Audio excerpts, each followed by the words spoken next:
एक दिन बच्चों का ग्रुप जंगल की सैर को निकला। वो हंसते खेलते गांव से दूर जंगल में आ पहुंचे। आमतौर पर बच्चे लकड़ियां काटने के लिए जंगल में जाते थे, लेकिन इस बार वो जंगल की सैर करते घने जंगल में आ पहुंचे। घने जंगल में पहुंचते ही अंधेरा होने लगा। बच्चे घर वापस लौटने लगे, लेकिन इन्हें कोई अंदाज़ा ही नहीं था कि वो किस तरफ से आए थे और किस तरफ जाना है। बच्चे घबराहट का शिकार होने लगे। वो इधर उधर भटकने लगे। दूसरी तरफ गांव वाले बच्चों का इंतज़ार करते रहे। जैसे जैसे समय बीतता गया, गांव वालों का इंतज़ार करना मुश्किल हो गया, लेकिन बच्चे घर लौटकर वापस ना आ सके। गांव वालों ने बच्चों की तलाश शुरू कर दी। वो जंगल में आधी रात को बच्चों को ढूंढते रहे, यहाँ तक कि सुबह हो गई, लेकिन बच्चों का पता ना चल सका। गांव वाले खाली हाथ घर लौटते हैं। उस दिन पूरे गांव में बच्चों के खो जाने का गम छाया रहता है। पहले तो गांव वालों ने सोचा कि ये सिर्फ बच्चों के जंगल में गुम होने का मामला है, लेकिन जैसे जैसे दिन हफ्तों में और हफ्ते महीनों में बदलते गए, गांव के लोगों के साथ जंगल में अजीबोगरीब घटनाएं होने लगी। कुछ लोगों का कहना था कि वो जब भी जंगल में जाते हैं तो उन्हें ऐसा लगता है कि कोई परछाई इन्हें पेड़ों के पीछे से देख रही है, और कुछ लोगों का कहना था कि इन्हें जंगल में बच्चों के हंसने और खेलने की आवाज़ें सुनाई देती हैं।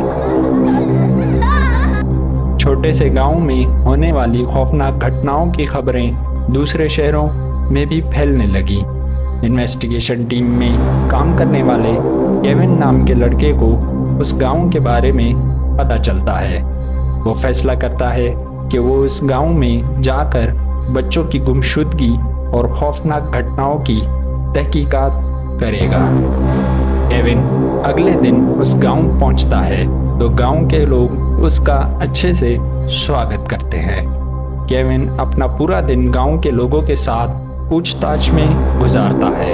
गांव के लोगों की बताई हुई बातें और घटनाओं के बारे में सुनकर केविन को एहसास हो जाता है कि सच्चाई इससे भी ज़्यादा खौफनाक हो सकती है, जिसके बारे में इसने कभी सोचा भी नहीं होगा। फिर केविन ने अगली रात घटनाओं की छानबीन करने के लिए जंगल में जाने का फैसला किया। उसने अपने साथ एक टॉर्च उठाई और जंगल की तरफ जाने लगा। जैसे जैसे केविन जंगल में आगे बढ़ता गया, उसे ऐसा लगा कि जंगल के दरख्त उसे और आगे बढ़ने को कह रहे हैं। वो आगे बढ़ता गया, लेकिन उसे गांव वालों के साथ हुई घटनाओं का कोई सबूत नहीं मिलता।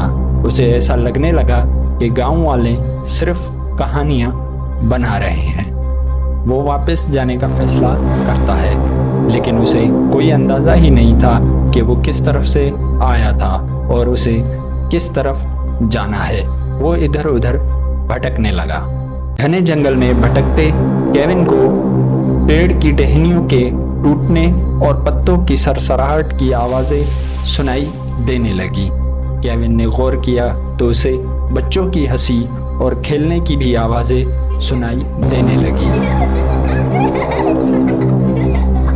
उसने उन आवाज़ों का पीछा किया तो उसे अपने सामने बच्चों का एक ग्रुप दिखाई दिया। केविन ने बच्चों से पूछताछ करने की कोशिश की, लेकिन बच्चों ने कोई जवाब नहीं दिया। और फिर बच्चों ने दायरा बनाकर केविन को घेर लिया और जोर जोर से हंसने लगे।